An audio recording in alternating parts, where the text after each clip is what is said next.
И снова здравствуйте, мы в Муромцево, а сельцо расположено в 3 километрах от города Судогда, принадлежавшее знатному дворянскому семейству Хониневых. А в начале XVIII века усадьба перешла в собственность Храповицких. Владимир Семенович Храповицкий, унаследовавший родовое поместье в 1884 году, начал проводить масштабную реконструкцию. Здесь было проведено электричество, водопровод, канализация и телефон.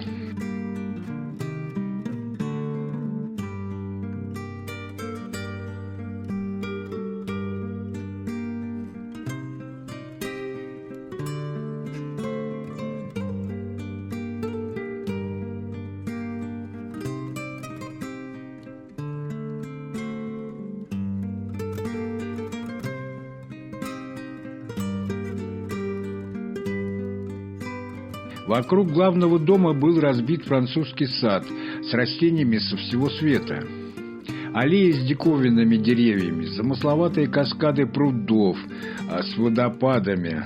В это же время была построена церковь царицы Александры, ныне действующая. В 1992 году она была передана в безвозмездное пользование Владимирской епархии Русской Православной Церкви. А в план было включено строительство железнодорожной ветки, соединяющей Муромцево с основной железной дорогой. Для этого были построены 2 ЖД-станции, дом станционного смотрителя, конные скотные дворы, музыкальные лодочные павильоны, водонапорные башни и множество других строений, которые создавали неповторимый колорит загородной виллы.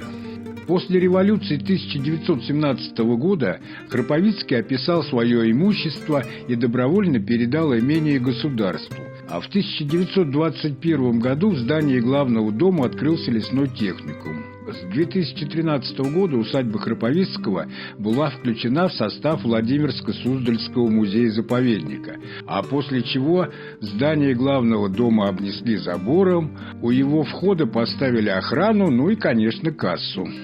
Величественные стены старинного замка до сих пор противостоят времени, а руины дворцово-паркового ансамбля – зрелище потрясающее. Липовые аллеи – вообще красота. Смотреть на это невозможно, просто хочется выпасть из зоны русского литературного языка. Ну, не будем. И, как всегда, по традиции, несколько фотографий из нашего архива.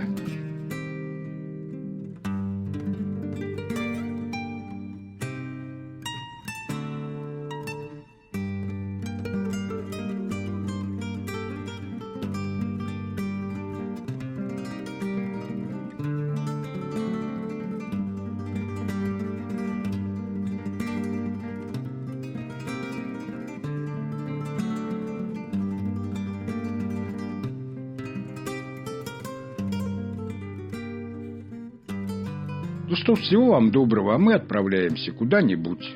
До новых встреч, увидимся.